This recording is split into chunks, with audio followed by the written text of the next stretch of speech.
Hello बच्चों, welcome back. आज से हम कंटिन्यू करने वाले हैं हमारी हिंदी व्याकरण की सीरीज़। काफ़ी लंबा ब्रेक हो गया था, काफ़ी दिन से वीडियोस अपलोड नहीं हो पा रही थी ड्यू टू सम डिस्टर्बेंसेस, लेकिन आज से हम कंटिन्यू करेंगे और डेली हिंदी व्याकरण को पढ़ेंगे। आज हम पढ़ने वाले हैं विशेषण के बारे में। चलिए देखते हैं विशेषण क्या होता है। संज्ञा या सर्वनाम की विशेषता बताने वाले शब्दों को विशेषण कहते हैं। ठीक है, डेफिनेशन क्या है? संज्ञा या सर्वनाम की विशेषता बताने वाले शब्दों को विशेषण कहते हैं। एग्जाम्पल से समझिएगा, राम एक सुंदर लड़का है। राम को बोला जा रहा है सुंदर लड़का है, तो यहाँ पे राम क्या है? राम संज्ञा है। आपको याद होगा हमने संज्ञा पढ़ा था, किसी नाम को हम क्या कहते हैं? संज्ञा कहते हैं। तो यहाँ पे बताया जा रहा है राम एक सुंदर लड़का है। सुंदर जो है, सुंदर क्या कर रहा है? सुंदर राम की विशेषता को बता रहा है। ये बता रहा है कि राम सुंदर है, तो सुंदर क्या होगा? विशेषण होगा। ऐसे जितने भी शब्द हैं जो संज्ञा या सर्वनाम की विशेषता बताते हैं उन्हें हम विशेषण कहते हैं। दूसरा चीज़ समझिएगा, जो समझने वाली बात है यहाँ पे, विशेषण जिन शब्दों की विशेषता बताते हैं उन्हें विशेष्य कहा जाता है। क्या फिर से देखेंगे? विशेषण जिन शब्दों की विशेषता बताते हैं उन्हें विशेष्य कहते हैं। मैंने आपको बोला राम सुंदर है, तो यहाँ पे किसकी विशेषता बताई जा रही है? विशेषण किसकी विशेषता बता रहा है? राम की बता रहा है, तो राम क्या होगा? विशेष्य होगा। इसी तरीके से बाकी एग्जाम्पल्स आप देखेंगे। गुलाब लाल है, तो गुलाब जो होगा वो क्या होगा? विशेष्य होगा। उसकी विशेषता बताई जा रही है। विशेषता क्या बताई जा रही है? कि वो लाल है। ठीक है, विशेषता का मतलब है कोई भी कैरेक्टरिस्टिक, उसकी कोई भी फीचर्स की बात करेंगे हम इसके, तो वो विशेषण होगा। तो गुलाब लाल है, गुलाब यहाँ पे क्या होगा? विशेष्य होगा। लाल क्या है? विशेषण है। दो बच्चे वहाँ खड़े हैं, तो दो जो है वो क्या है? विशेषण है। बच्चे जो होंगे वो क्या होंगे? विशेष्य होंगे। आई होप आपको क्लियर हो गया होगा। क्या विशेषण संज्ञा सर्वनाम की विशेषता बताता है और विशेष ऐसे शब्द होते हैं जिनकी विशेषता बताई जाती है। आगे आपको और क्लियर होगा। चलिए मूव करते हैं, डेफिनेशन माइंड में रखिएगा। अब देखिए प्रविशेषण क्या होता है। विशेषण शब्द संज्ञा या सर्वनाम की विशेषता बताते हैं। ठीक है, कुछ शब्द विशेषणों की भी विशेषता बताते हैं, उन्हें हम प्रविशेषण कहते हैं। ध्यान से सुनिएगा, ऐसे शब्द जो विशेषणों की भी विशेषता बताते हैं। आपने अक्सर सुना होगा राम बहुत सुंदर है। अभी हम पहले क्या बोल रहे थे? राम सुंदर है, लेकिन हम बोल रहे हैं राम बहुत सुंदर है। यहाँ पे विशेषण की भी विशेषता बताई जा रही है। इसी तरीके से और एग्जाम्पल्स आप देखें, अंशु बड़ी होशियार है। हम ये भी तो कह सकते थे अंशु होशियार है, लेकिन हम कह रहे हैं अंशु बड़ी होशियार है। पिताजी बिल्कुल स्वस्थ हैं, बिल्कुल स्वस्थ हैं। लोमड़ी बहुत चतुर है। तो यहाँ पे देखोगे बहुत, बड़ी, बिल्कुल, ये सब क्या कर रहे हैं? सेंटेंस को और ज़्यादा डीप बना रहे हैं। यहाँ पे ये जो शब्द है ना, बड़ी, बिल्कुल और बहुत, ये शब्द विशेषणों की भी विशेषता बता रहे हैं। किस तरीके से? होशियार, स्वस्थ, चतुर, ये सब क्या है? विशेषण है। बड़ी, बिल्कुल, बहुत क्या है? प्रविशेषण है। आई होप आपको क्लियर हो गया होगा कि जब विशेषण की भी विशेषता बताई जाती है उसे हम क्या कहते हैं? प्रविशेषण कहते हैं। ठीक है, नेक्स्ट मूव करेंगे। अब हम बात करने वाले हैं विशेषण के भेद के। विशेषण के 4 भेद होते हैं। ध्यान रखिएगा, विशेषण के 4 भेद होते हैं। पहला है गुणवाचक विशेषण, संख्यावाचक विशेषण, परिमाणवाचक विशेषण और सार्वनामिक विशेषण। ये चारों के नाम याद रखने और संख्या याद रखनी है। विशेषणों के कितने भेद होते हैं आगे बढ़ेंगे। अब हम एक एक को समझेंगे डिटेल में। पहले जानते हैं गुणवाचक विशेषण किसे कहते हैं। जिस विशेषण से संज्ञा या सर्वनाम के गुण, दोष, रंग या आकार आदि का बोध हो उसे गुणवाचक विशेषण कहते हैं। क्या देखा आपने? गुण, दोष, रंग या आकार, जितने भी फिजिकल अपीयरेंस हैं और जो इमोशनल चीज़ें होती हैं उनका होता है। जैसे सेब मीठा है, यहाँ क्या पता चल रहा है? सेब मीठा है। सेब का गुण पता चल रहा है। गुण मतलब उसका फीचर पता चल रहा है, उसकी अच्छाई पता चल रही है। तो सेब मीठा है, मीठा यहाँ क्या होगा? गुणवाचक विशेषण। काला घोड़ा तेज दौड़ता है, यहाँ आपने देखा काला घोड़ा कैसा दौड़ा? तेज दौड़ा है। ये क्या है? घोड़े का गुण है कि क्या गुण है? तेज दौड़ना। तो इस तरीके से आप समझ जाओगे कि ये गुणवाचक विशेषण है। जितने भी एग्जाम्पल आपको मिलेंगे जहाँ पे गुण किसी की अच्छाई बुराई या फिर उसके रंग या शेप की बात की जाए, अच्छाई बुराई रंग या शेप की बात की जाए, आकार की बात की जाए, वो सारे क्या होंगे? गुणवाचक विशेषण होंगे। एग्जाम्पल माइंड में रखिएगा, कॉन्सेप्ट क्लियर रहेगा। आगे बढ़ेंगे अब हम। दूसरा हमारा विशेषण है संख्यावाचक विशेषण। यहाँ पे क्या है? जो विशेषण किसी संज्ञा की संख्या का बोध कराएं उन्हें क्या कहते हैं? हम संख्यावाचक विशेषण कहते हैं। संख्यावाचक विशेषण के दो पार्ट होते हैं, दो हिस्से हैं इसके। पहला है निश्चित संख्यावाचक विशेषण, अनिश्चित संख्यावाचक विशेषण। देखो सिंपल सा अगर कहें ना तो संख्यावाचक विशेषण में हम नंबर की बात करते हैं। वहाँ 2 लड़के खड़े हैं, वहाँ 10 लड़के खड़े हैं, वहाँ 1 दर्जन केला रखा हुआ है। ये संख्या जो होते हैं, नंबर्स जो होते हैं, वो सारे क्या आएंगे? संख्यावाचक विशेषण में आएंगे। संख्यावाचक विशेषण के 2 भेद होते हैं, निश्चित संख्यावाचक, अनिश्चित संख्यावाचक। और देखो डिटेल में देखते हैं। निश्चित संख्यावाचक विशेषण क्या होता है? जिन विशेषण शब्दों से निश्चित संख्या का बोध होता है उन्हें हम निश्चित संख्यावाचक विशेषण कहते हैं। जैसे 5 गाय, यहाँ आप कंफर्म हो कि कितनी गाय है? 5 गाय है। 10 सेब निश्चित है, कंफर्म है, ठीक है। 1 दर्जन केले, यहाँ से आपको पता चल रहा होगा कि हम एग्जैक्ट नंबर हमें पता है कि 5 गाय हैं, 10 सेब है, 1 दर्जन केले हैं। वहीं अनिश्चित संख्यावाचक विशेषण जो होता है वहाँ पे निश्चित संख्या नहीं होती, कुछ भी कंफर्म नहीं होता। जैसे हम कह देते कुछ लड़के खड़े हैं, अब हमें नहीं पता भाई कितने लड़के खड़े हैं, वहाँ 10 भी हो सकते हैं, 20 भी हो सकते हैं, 5 भी हो सकते हैं, तो हम क्या कह देते हैं? कुछ लड़के खड़े हैं, ठीक है। थोड़े पैसे मुझे दे दो, कितने दे दो? 10 रुपये दे दो भैया, 20 रुपये दे दो, कुछ नहीं बताते हम, कुछ पैसे दे दो, थोड़े पैसे दे दो। तो यहाँ पे हम नंबर को एग्जैक्ट नहीं बताते, हम कंफर्म ही नहीं रहते हैं कि हमें कौन सा नंबर बोलना है, ठीक है। तो वो क्या होगा? अनिश्चित संख्यावाचक विशेषण। 2 चीज़ माइंड में रखिएगा, निश्चित में हम कंफर्म होते हैं, एग्जैक्ट नंबर बोलते हैं। अनिश्चित संख्यावाचक में हम नंबर्स को लेके कंफर्म नहीं रहते, हम वहाँ पे ऐसे वर्ड्स यूज़ करते हैं जैसे कुछ, थोड़े, बहुत, ठीक है। आगे बढ़ेंगे अब हम नेक्स्ट पार्ट पे। नेक्स्ट है हमारा परिमाणवाचक विशेषण। जो विशेषण अपने विशेष की मात्रा या परिमाण के विषय में जानकारी देते हैं उन्हें हम परिमाणवाचक विशेषण कहते हैं। यहाँ पे क्या कहा जा रहा है? यहाँ पे मात्रा बताई जाती है आपको, यहाँ पे परिमाण बताया जाता है, ठीक है। तो जैसे 2 किलो आलू, 4 लीटर दूध। यहाँ पे नंबर नहीं, ये नंबर मत देखो, ये किलो देखो, लीटर देखो, ये सब क्या है? परिमाण है, मात्रा बताते। मात्रा बोले तो अमाउंट बता रहे होते हैं। थोड़ा सा चीनी, बहुत गर्मी, ये सारे क्या है? परिमाण है। तो एग्जाम्पल याद रखिएगा, जहाँ पे हम किसी चीज़ को तौलने की बात करते हैं, नापने की बात करते हैं, वो सारे क्या होंगे? परिमाणवाचक विशेषण होंगे। इसके भी 2 भेद होते हैं। पहला होता है परिमाण, निश्चित परिमाणवाचक। निश्चित परिमाणवाचक में क्या है? जिन विशेषण शब्दों से किसी वस्तु की निश्चित मात्रा का ज्ञान हो। यहाँ पे वही सेम केस है, यहाँ पे हम कंफर्म होते हैं कितना मात्रा है, कितनी मात्रा है। जैसे 4 किलो आटा देना, 4 किलो आटा, हम कंफर्म है भाई हमें 4 ही किलो आटा चाहिए।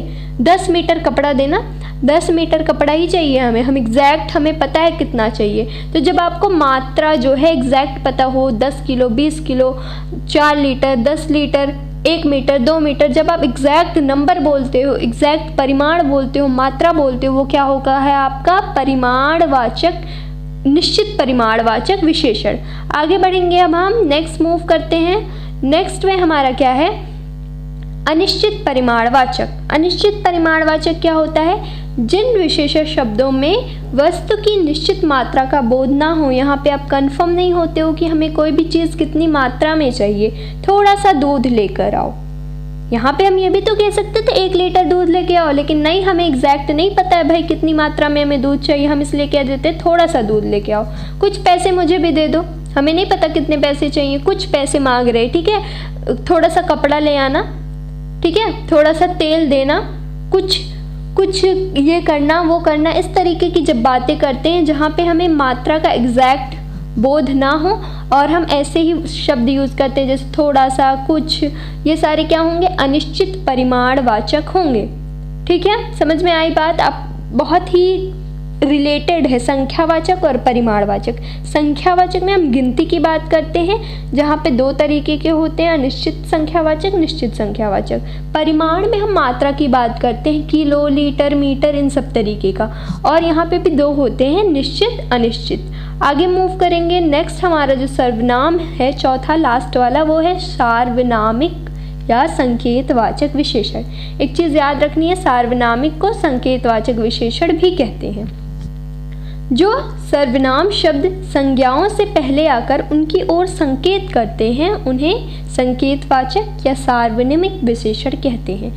क्या देखा आपने? सर्वनाम शब्द जब संज्ञा से पहले आकर उसकी ओर संकेत करते हैं, जैसे यह, आपको पता है यह क्या है? एक सर्वनाम है। लड़का क्या है? एक संज्ञा है। यह सर्वनाम संज्ञा के पहले आकर कह रहा है यह लड़का पढ़ रहा है, संकेत कर रहा है इस लड़के की तरफ, वो क्या हो गया? सार्वनामिक विशेषण। वे हिरण भाग रहे हैं, ठीक है। वे क्या है? एक सर्वनाम है। हिरण क्या है? संज्ञा है। तो संज्ञा के पहले सर्वनाम आके क्या कर रहा है? संकेत कर रहा है, इसे हम क्या कहेंगे? सार्वनामिक विशेषण कहेंगे। यहाँ पे बस याद रखना, संज्ञा के पहले जब भी आपका सर्वनाम आके संकेत करेगा वो क्या होगा? सार्वनामिक विशेषण होगा। बहुत आसान है पहचानना, बिल्कुल कंफ्यूज होने की ज़रूरत नहीं है। अगर आपने पहले तीनों विशेषणों को समझ लिया ना, तो ये आराम से पकड़ लोगे कौन सा विशेषण है। आगे मूव करेंगे।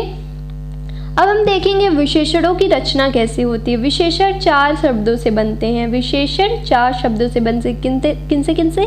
संज्ञा, सर्वनाम, क्रिया और अव्यय। 4 चीज़ों से निर्माण होता है विशेषणों का। ये चारों आपको याद रखना है। किन किन चीज़ों से? संज्ञा, सर्वनाम, क्रिया और अव्यय। संज्ञा से कैसे होता है?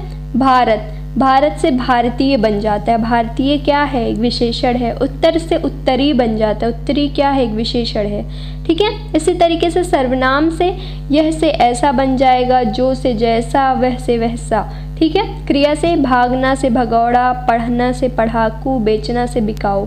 अव्यय से आगे से अगला, ऊपर से ऊपरी, पीछे से निचला।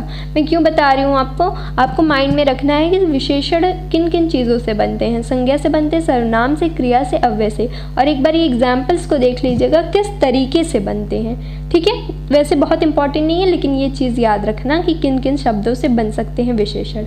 आगे मूव करेंगे। अब हम विशेषणों की तुलना की बात करते हैं। ये भी बहुत इंपॉर्टेंट पॉइंट है। कैसे इंपॉर्टेंट है? विशेषणों में हम कंपैरिजन करते हैं। कभी आपने देखा होगा 2 लोगों के बीच में कंपेयर करते हैं, हम तुलना करते हैं। कभी 4 लोगों के बीच में, कभी बहुत सारे लोगों के बीच में। आपके घर पे भी होता होगा, आपके भाई बहनों में, हाँ वो बेटा मेरा बहुत अच्छा है, वो भाई बहुत अच्छा है। तो जब तुलना करते हैं ना, यहाँ पे 3 अवस्थाएं होती हैं। फिर से देखना, गुण या दोष की तुलना करने के लिए विशेषण की अवस्थाएं होती हैं। कितनी अवस्थाएं हैं विशेषण की? 3 अवस्थाएं हैं, ये ध्यान रखना है। पहला है मूलावस्था, दूसरा उत्तरावस्था, तीसरा है उत्तमावस्था। फिर से सुनो, विशेषण की तुलना जब हम करते हैं तब उन्हें अवस्थाएं कहते हैं। और अवस्थाएं कितनी होती हैं विशेषण की? 3 होती हैं, मूलावस्था, उत्तरावस्था, उत्तमावस्था। आगे पढ़ेंगे। मूलावस्था क्या होता है? मूलावस्था में विशेषण का सामान्य प्रयोग होता है, किसी के साथ तुलना नहीं की जाती। ये जो मूलावस्था है, पहला वाला अवस्था, ये सामान्य है। यहाँ पे किसी के बीच में तुलना नहीं की जाती, सीधी सी बात कह दी जाती है। नेहा परिश्रमी है, सुंदर मोटा है, आप पढ़ने वाले बच्चे हो, मैं पढ़ाने वाली टीचर, जो भी बोलना है ना आपको, कोई तुलना नहीं हो रही यहाँ पे, वो क्या होगा? मूलावस्था होगा। आगे बढ़ेंगे। दूसरा जो हमारा है उत्तरावस्था। उत्तरावस्था में हम 2 वस्तुओं या चीज़ों के बीच में कंपेयर करते हैं, 2 चीज़ों के बीच में। पहले में आपने जो देखा, मूलावस्था में किसी के बीच में कोई तुलना नहीं हो रही है, वहाँ पे हम सीधी सी बात कहते हैं, हाँ राम सुंदर है, नेहा पढ़ने में अच्छी है, नेहा परिश्रमी है, जो भी कहना हो। लेकिन उत्तरावस्था में 2 चीज़ों के बीच में कंपैरिजन करने लगते हैं हम। जैसे यह चित्र उससे श्रेष्ठ है, यहाँ पे 2 चित्रों का कंपेयर किया जा रहा है। नेहा कोमल से अधिक कमज़ोर है, नेहा और कोमल के बीच में तुलना की जा रही है, कौन ज़्यादा कमज़ोर है? नेहा कोमल से अधिक कमज़ोर है। इसी तरीके से राम श्याम से ज़्यादा समझदार है। आपको उत्तरावस्था में क्या याद रखना है? 2 चीज़ों के बीच में तुलना होती है। किन 2 चीज़ों के बीच में? कोई भी चीज़ हो, इंसान हो, चीज़ें हो, 2 के बीच में यहाँ पे तुलना की जाती है, उसे हम कहते हैं उत्तरावस्था। एक और चीज़ याद रखनी है आपको, यहाँ पे ज़्यादातर तर लगता है। जो उत्तरावस्था होता है उसके लास्ट में तर लगता है, अभी बाद में आप समझोगे। अभी यहाँ ध्यान रखना कि उत्तरावस्था में दो चीज़ों के बीच की तुलना होती है। तीसरा हमारा होता है उत्तमावस्था।